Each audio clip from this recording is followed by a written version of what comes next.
morning. This is Ivo Daalder coming to you from Chicago and the Chicago Council on Global Affairs.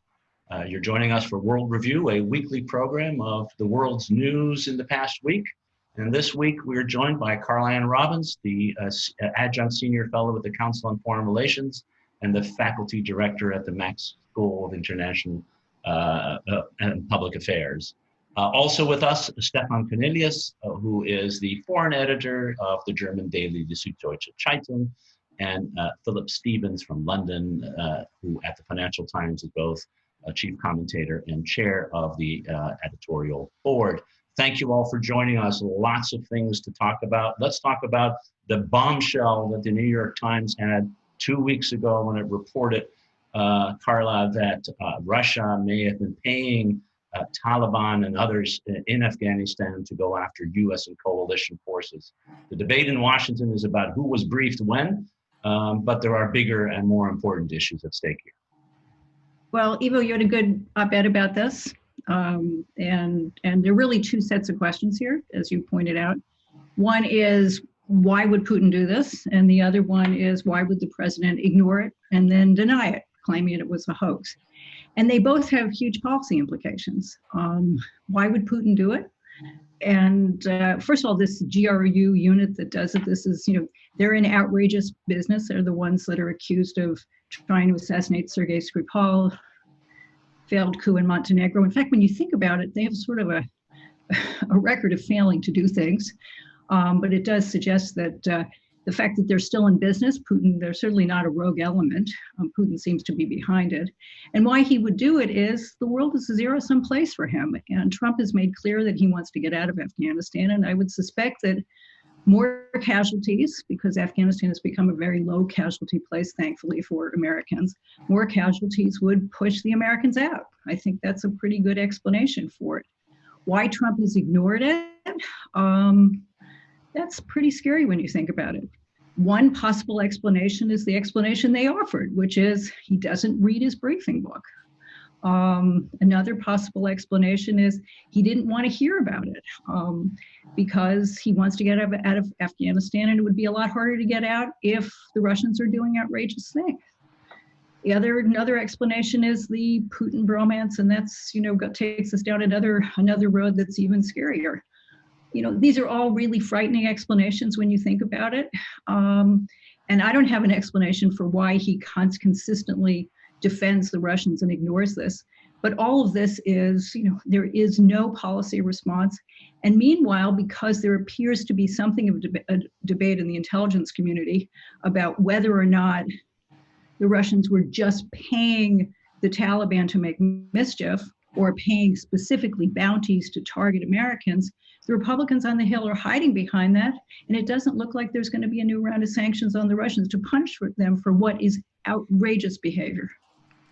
Philip, the New York Times also reported that the intelligence was shared with London, and later on was also apparently shared with our NATO allies, which of course all of whom are in Afghanistan as part of a joint NATO mission. How is this playing in London? Within the policy community, I think the general view is that this isn't a surprise. Whether people knew of the precise sort of terms of these particular bounties or not, but it's not a subject that's actually broken through publicly. I think that people here, we still have a residue of troops in Afghanistan, but it's not a subject that's near the top of the news. And there hasn't been any signal or evidence that British soldiers have been particularly targeted. So it hasn't actually broken through as a big story as it has in the United States.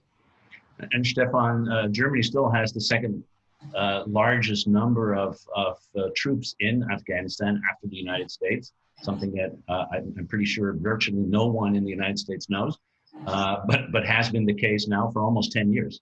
So is the story playing there? Has there been any sense of sharing of information between the intelligence communities and the military communities on this?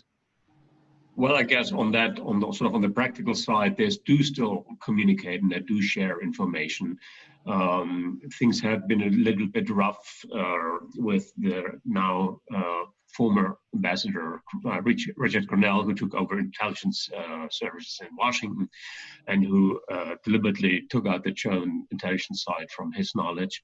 But the broader political implications are twofold. First of all, what does it mean for German troop presence in Afghanistan? Will that enhance, will that speed up American withdrawal? And will we be left behind without protection, which definitely is necessary? And the other one is the Russian angle. There is a pattern of behavior, and we just had in Germany the case that there was a murder in the Berlin Tiergarten, which is basically central park of Berlin. The murderer was captured. He was now brought to court, and it's an established case that he acted on Russian intelligence orders.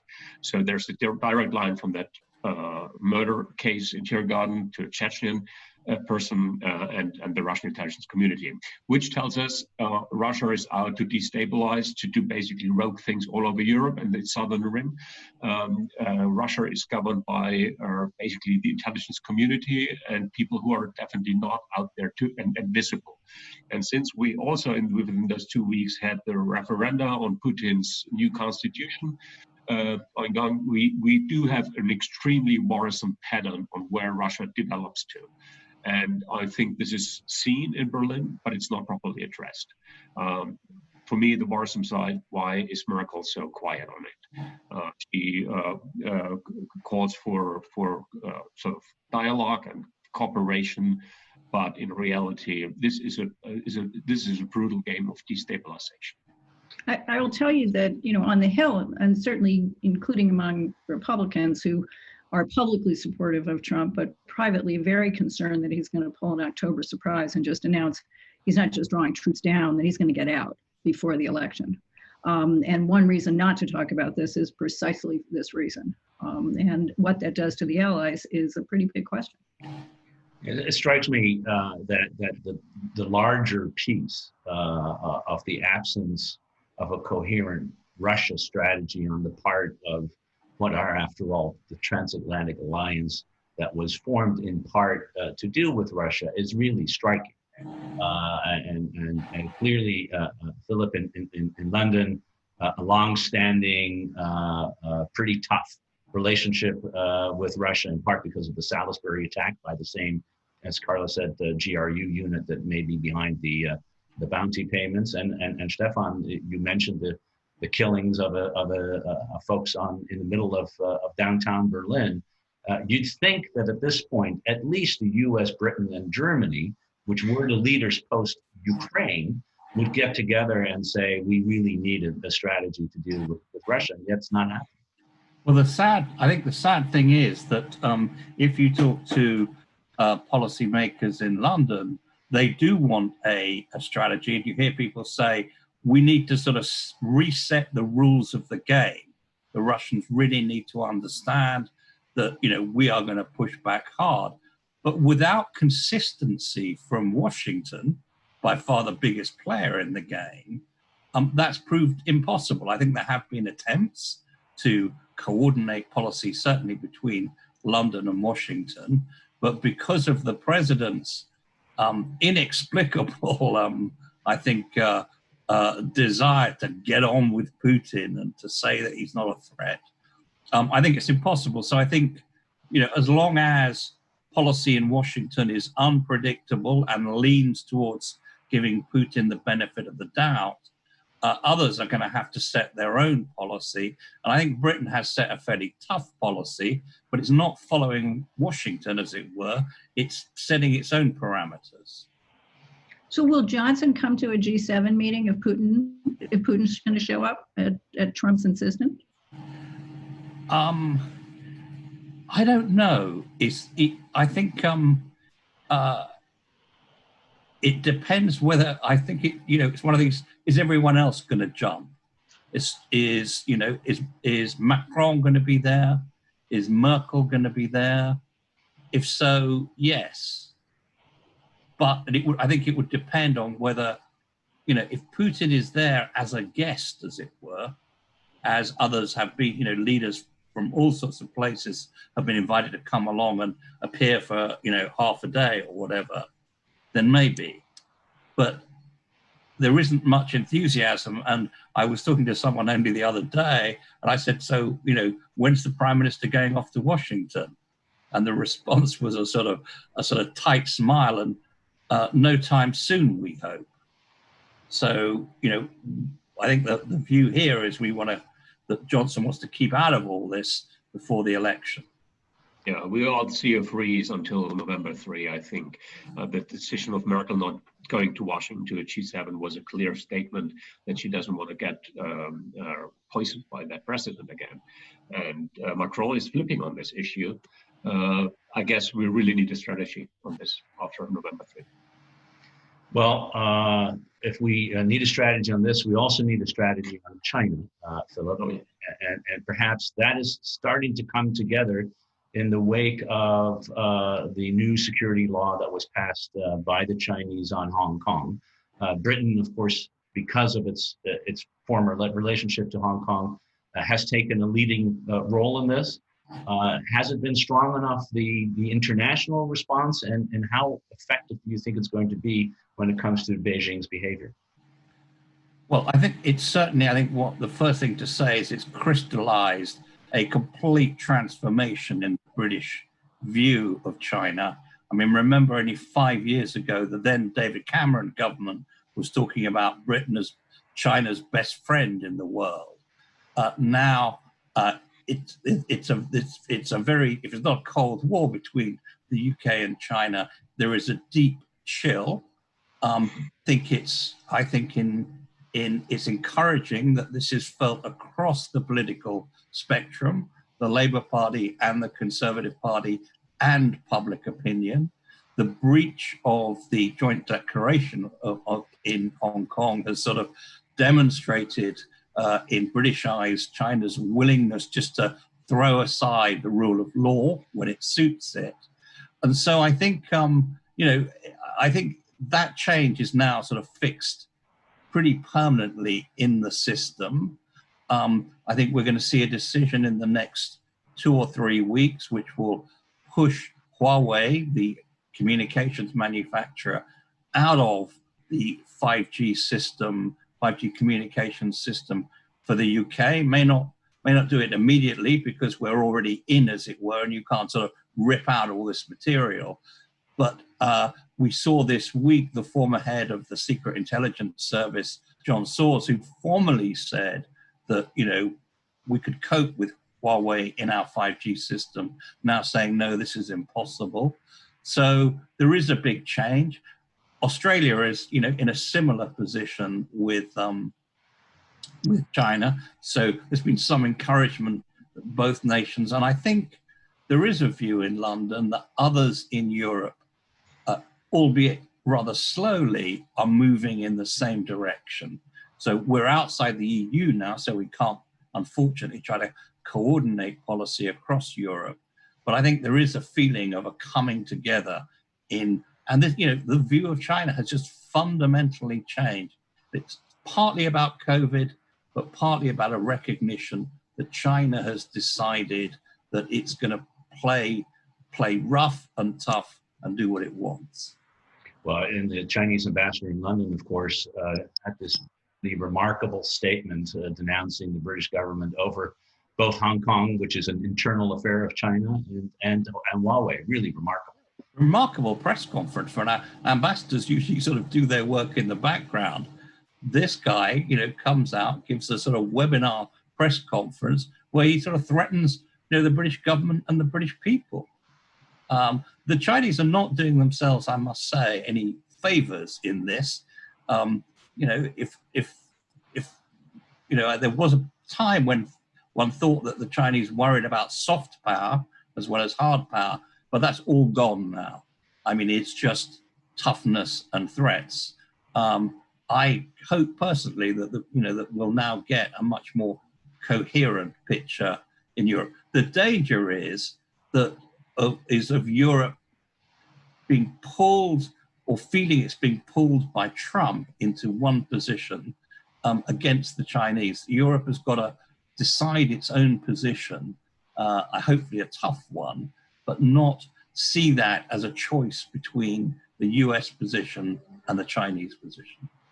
Stefan, the Chinese ambassador was apparently called into the foreign ministry today in Berlin. Is there a toughening up in Berlin on China? How is the issue being seen there? It's a pretty late reaction to all the things happening, and I think it was mostly thanks to the domestic pressure which was arising mostly for the foreign minister, who was extremely bad advised and flip-flopping on the Hong Kong issue. But there's a strategy, and I can't see sort of the ends coming together as Philip just mentioned, but at least there is a kind of developing story. Let me sort of briefly explain it. The German presidency in the EU now has all the EU issues in mind, but the big foreign policy issue is the EU-China summit, which was due to be held in September, is now postponed to November, in the hope to get sort of a bilateral EU-China agreement, mostly on trade. That whole endeavor has one goal. It is primarily to get the European Union into one line, which it is not. The Chinese made a great game in splitting the EU in various groups and playing them against each other. Merkel is now trying to unify the EU and use the trade argument to force the Chinese into sort of a middle ground position between what the US does and what China wants, probably with Europe.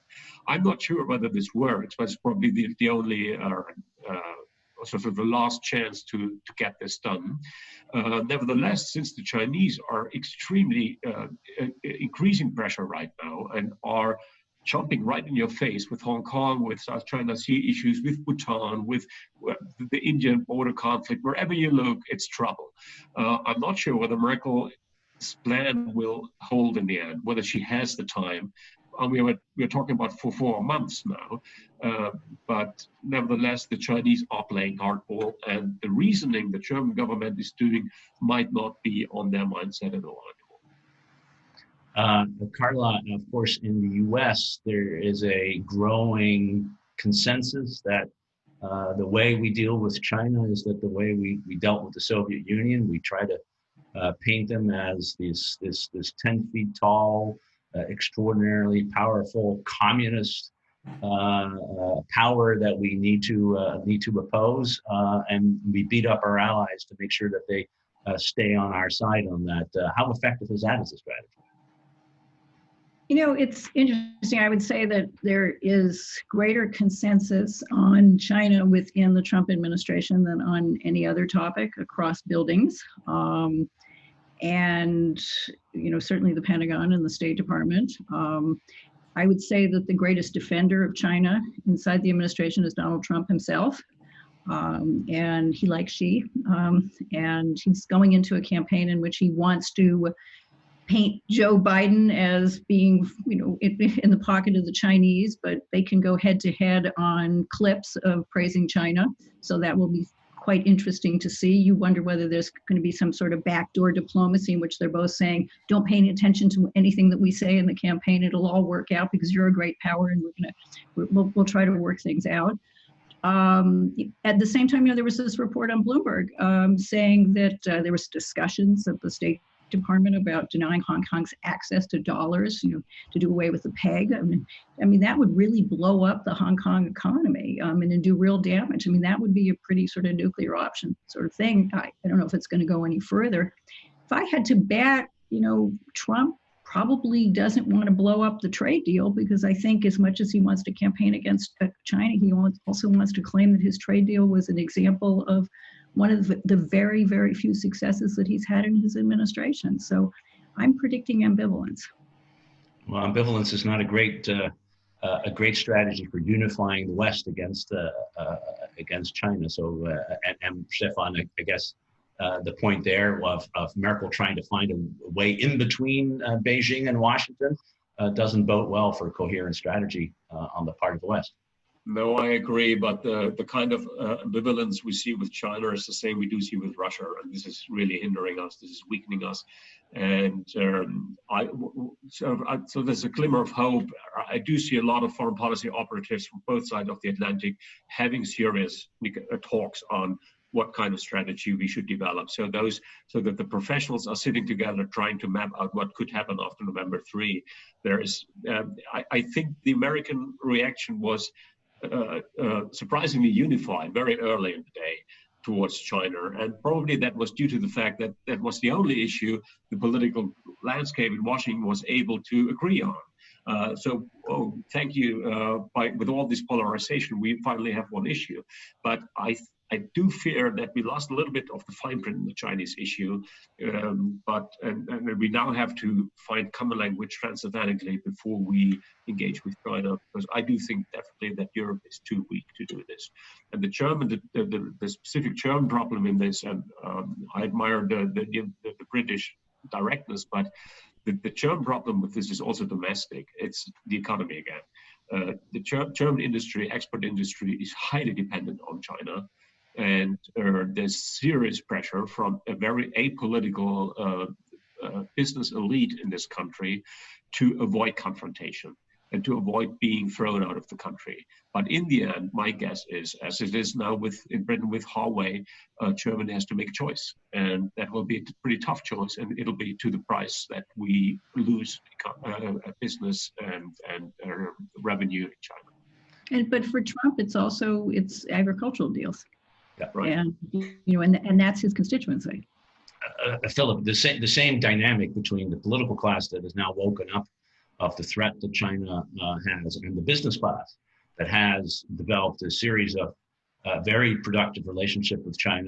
Same development happening as Stefan described in Germany, which clearly is a key for explaining what the ambivalence that we see. No, I think it's moved. I think in Britain now the political has, if you like, trumped the business case. And if you look at the press, for example, there's a lot of stuff now where they're, quotes, exposing leading businessmen and leading consultants and, retired politicians in the House of Lords who are, quotes, helping the Chinese.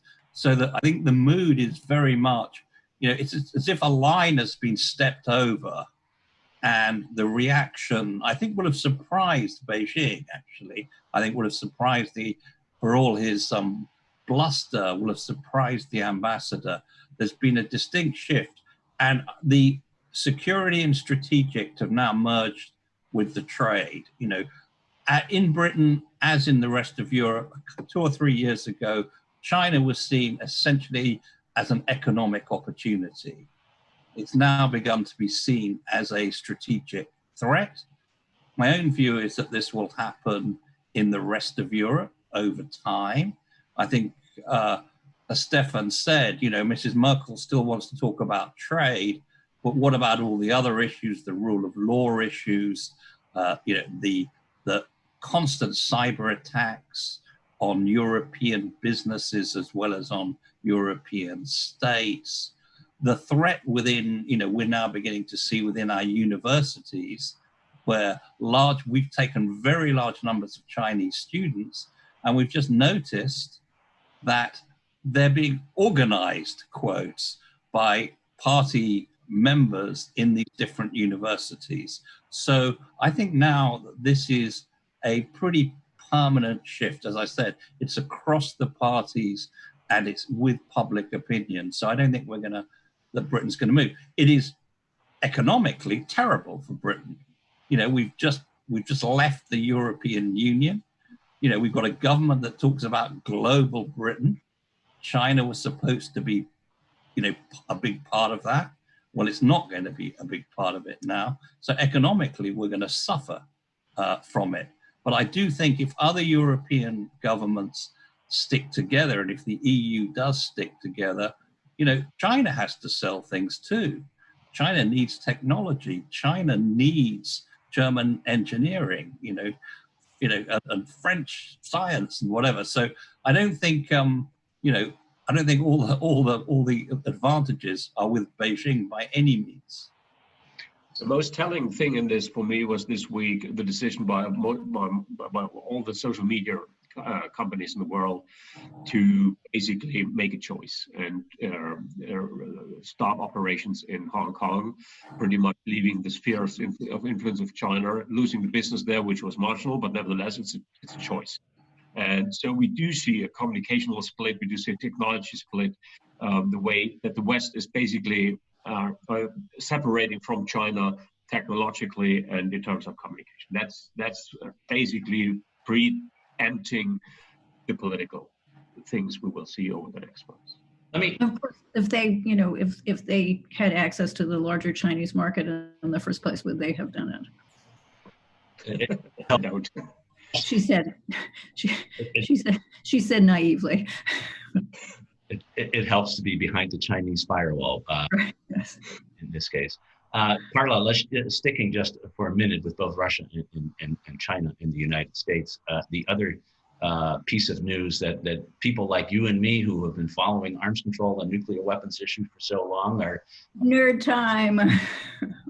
We're back in our business. There was a meeting in Vienna between the United States and U.S. negotiators and Russian negotiators with the attempt to get the Chinese to negotiate. As part of that, the Chinese have now said they're happy to negotiate, but only under certain conditions. Tell us what's happening here. So the last remaining arms control deal, Ivo, were we that old, is due to expire in early February unless President Trump agrees to extend it. Putin has dropped all of his conditions. He's even said that his new very hyped technology would be covered under New START if they extended it. But instead of grabbing the win and the stability that would come with it, President Trump wants a mega deal, and including, covering all Russian warheads, short range, things in storage, and everything. And he wants the Chinese to cap what they have. And while I personally think that in the long run, the Chinese need more transparency. In the long run, we should have to worry about loose short-range nukes and all these other things. The reality is that you can't pull that off, and you certainly can't pull it off with the Chinese. They've got 320 nuclear weapons to somewhere, 4,000 in the American side and 4,000 on the Russian side. And the Chinese response to that is, sure, we'll talk about capping what we have when you guys come down to what we have. So why is Trump doing this? Is it the poison pill approach, which some people say that John Bolton gave to him? Is it because he doesn't get it? And, he's just mega deal, I know how to pull off deals, the man who had 6 bankruptcies? Or is it that it was an Obama deal and he just wants to scuttle it? The good news here is it doesn't have to be ratified. It's written into the treaty, and I suppose he could, play it to the last minute and extend it. Or Joe Biden, if he's elected, could extend it the moment he comes in. There are 15 days after the inauguration and when it runs out. If you don't extend it, it'll be a world without an arms control deal, without the verification. There's 18 on-site inspections that come with it. And while I don't predict that you're going to go back to 65,000 nuclear weapons as you had in the mid-1980s, if you don't have predictability, if you don't know what the other guy's doing, there's going to be a lot of pressure on both sides to build because you're not going to know what the other guy's doing. So I think it's sort of a scary world without nuclear arms control. Stefan, clearly that is a view that everyone in Germany shares, and we have already seen the U.S. walking away from 2 very, very important arms control agreements for European security, the INF agreement, which eliminated a certain class of land-based weapons, and the Open Skies agreement, first talked about by Dwight Eisenhower, to provide some form of transparency from the skies, more important, frankly, for countries that don't have satellites in Europe than countries that do. How is this being perceived, and is there a move afoot to try to convince the president to stick with the treaty? Well, I think the German leverage is pretty little in all of this. This is a non-nuclear country. This is a tough ride to sort of have still be a participant of the Western nuclear shield domestically. The necessity of arms control doesn't need to be explained here. But then again, how to do it. I think most of those treaties are outdated. They have a lot of patina, but they're treaties. And we lose sight of how important it is to codify our global togetherness. And this is something which we lose. And the whole idea behind it, that you stick to treaties, that you negotiate them, that you establish trust, that you do have some transparency, which gives all of us security and reliability, is getting lost. And this has a lot to do with Donald Trump. This has also a lot to do with Vladimir Putin and with the Chinese. They're all playing that. And I don't see the dynamic yet where we do have enough sort of power mass to get everyone on the table, because there's no desire yet. We haven't reached that point yet. Philip, any debate in Britain, which after all is a nuclear power and is not part of these kinds of negotiations, a fear that if the Chinese are joining, that the UK will have to join these negotiations too? No, I think there is a very strong view, although it's not sort of stated publicly, because we don't want to get, or politicians don't want to get sort of caught in any crossfire, that the treaty should be extended. If you go way back to the first of the nuclear treaties, the Partial Test Ban Treaty in 1963, that had been pushed by a British Prime Minister, Harold Macmillan, for several years, and was regarded as a big diplomatic success for Britain, because if you're a European, you feel you're a lot closer to Russia, you feel more threatened, as it were, and you want rules of the game. And as Stefan said, I think there is a very strong view that even if we have very tough relationships with Russia and China, we proved during the Cold War that we could also have rules of the game that delivered certain transparency, a certain predictability, and sets of communications between both sides that would avoid accidental wars. So the British position is very firmly that we do want an agreement. Of course, if America goes along that route, we will then also be saying, but make sure it doesn't affect our own deterrent, trident. But no, it's a very clear position. And I think British policymakers will view it as a tragedy if we lose, the last of the nuclear, as Carla said, the last of the nuclear treaties. Yeah, I think there's this sense that if, particularly when relationships deteriorate, having certain rules of the road agreed is what we don't have with the Chinese, and we presumably would like to have, but we did have with the Soviet Union and still do with Russia to a limited extent, and it's important to do that. But the debate of arms control has been politicized in the United States since the mid-1970s, so that's nothing new as well. Talking about politicization, Stefan, and we're 33 minutes into this conversation and have yet to mention the word COVID, which is in the last 6 months pretty remarkable. And I don't want to get into the details of where we are on this. That's for another time. But the political implications in various European and of course in Britain and the United States of the COVID crisis has been significant, not only in terms of the relationship between them, but within them. How is Merkel, how is Macron, how are things developing domestically because of the crisis? Well, there are two ways to measure it, but as you say, domestically and then European-wide. Domestically, I think we have to go case by case. Germany, if you look at the polls, is pretty happy how things unfold. People are extremely grateful to how the government reacted. There's a huge number of a big trust in institutions, sort of in the federal structure, in the way politics is done. You can really measure how people do return to traditional media. There's a trust in those sources. They trust in decision makers who are transparent. So good handling of COVID pays off. This is something you really can see now. So things are calm. They look a bit different in France, where the numbers and especially the economy are not that well. And Macron paid the price this week when he had to reshuffle his government and replace his prime minister, who might now be his main opponent in the upcoming presidential elections, because he might run as a conservative candidate. Macron is in a weak position right now. And this is where all things come together, and that's again in Brussels on the European level. Next week we will see the European Summit, the first actually in sort of in real with live meetings, people meeting each other again, having backdoor meetings, talking to each other in small groups and whatever big groups. And that summit was supposed to get sort of breakthrough on all the recovery package and the European budget. My guess is it will not. It's far too early. The compromise hasn't been hammered out. The opposition is still very strong from various countries, but it'll be a measurement of how Europe can cope with it. I think we're on a good track here. There's a huge desire to get this done, and the price is simply too attractive, 750 billion euros. So who doesn't want to have that money? So in the end, money calls, and there will be a unifying moment. So Europe is coming out of this smelling like roses, or at least for now. Better than, let's put it this way, relatively, given the circumstances, relatively better than one would have predicted even 2 or 3 months ago.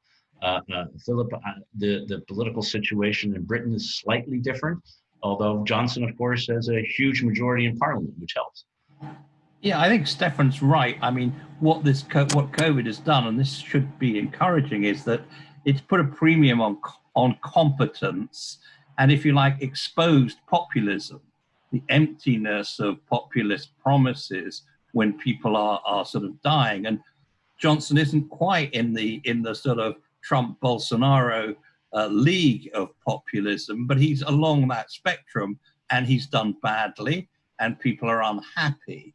But the virus is under control now. Britain is moving back to some sort of normality, and there is an expectation that will continue. So the government, while unpopular, is not sort of fallen off a cliff. I think in Britain the big moment is going to come in the autumn, and that's one. Does the virus come back in a significant form when the winter sets in, and along with flu? And two, the economic costs are only really going to be felt in the autumn. There are millions and millions of people still in Britain whose wages, salaries are being paid by the state. That's going to run out in October. Then the question is, how many of these people actually keep their jobs, or how many of them are let go? And the signs are a lot of them are going to lose their jobs permanently come October. So I think the autumn is going to be a pretty tough period. And the Labour Party now has for the first time in 6 years, in Keir Starmer, the Labour Party has a politician who you could imagine being Prime Minister. You don't have to agree on, or disagree with him. He just looks like an alternative Prime Minister. So I think Boris Johnson's government has got some pretty tough times ahead. Carla, can we say that the future that Philip has painted for Britain has already arrived in the United States on both of course, the trend lines on COVID, but also on the economic and political implications of it? I'm just sitting here, just feeling like, can I move there, please? And it's just not a way I usually feel as an American. We have a government right now that's governing by a mixture of denial and bullying, and it's the White House has decided that the key to Donald Trump's reelection is a forced return to normalcy, both economic and just visual. And he's back to saying that it's just going to miraculously go away.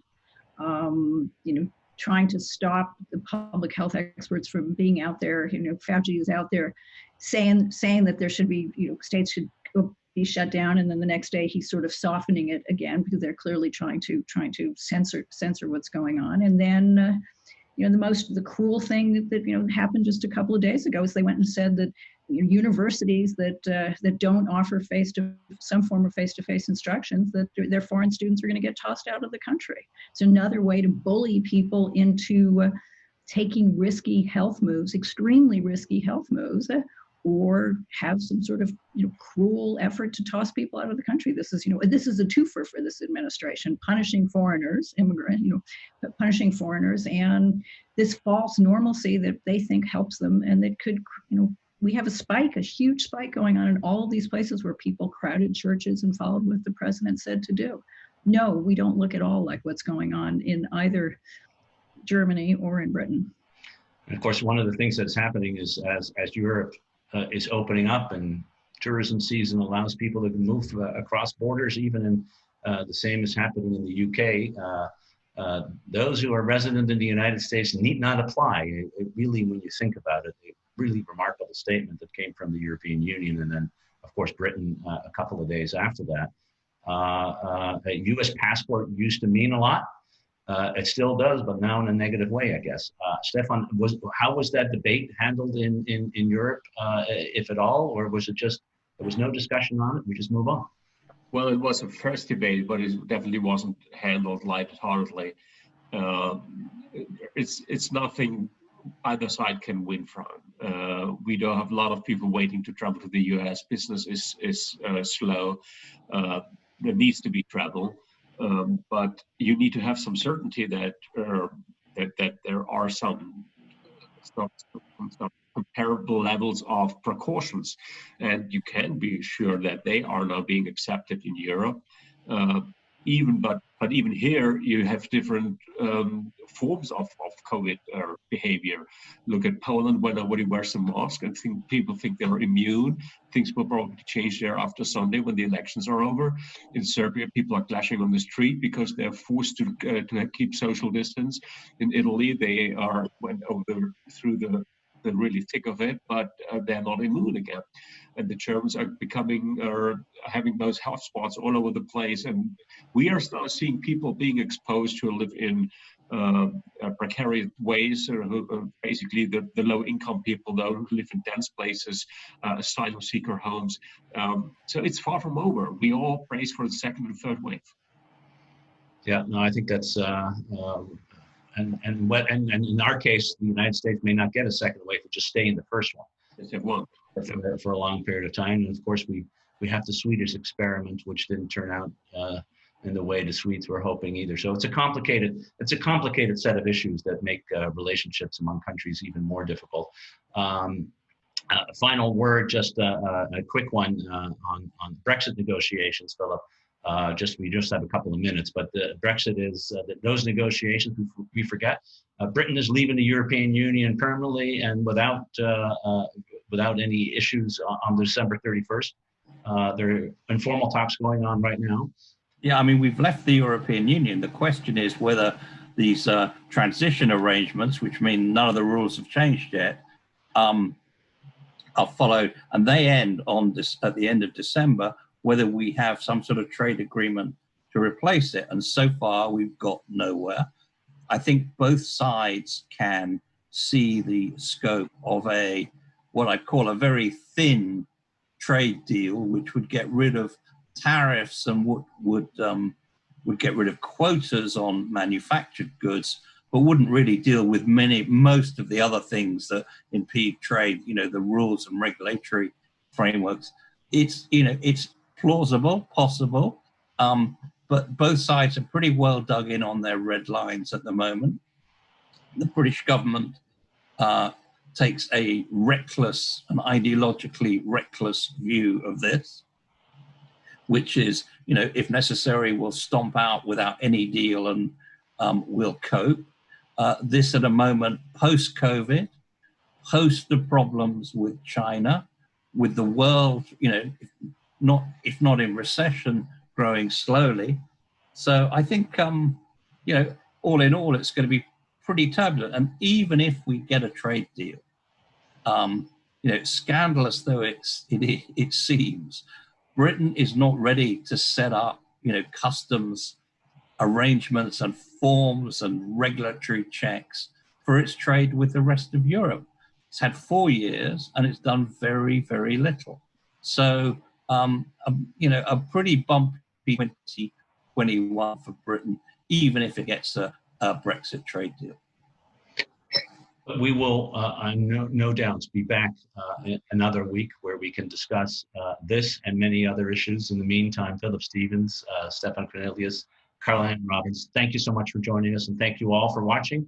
We will be back next week with another version of World Review. And in the meantime, all of you have a wonderful weekend. Take care. Ivo, thanks. Thank you. Bye-bye.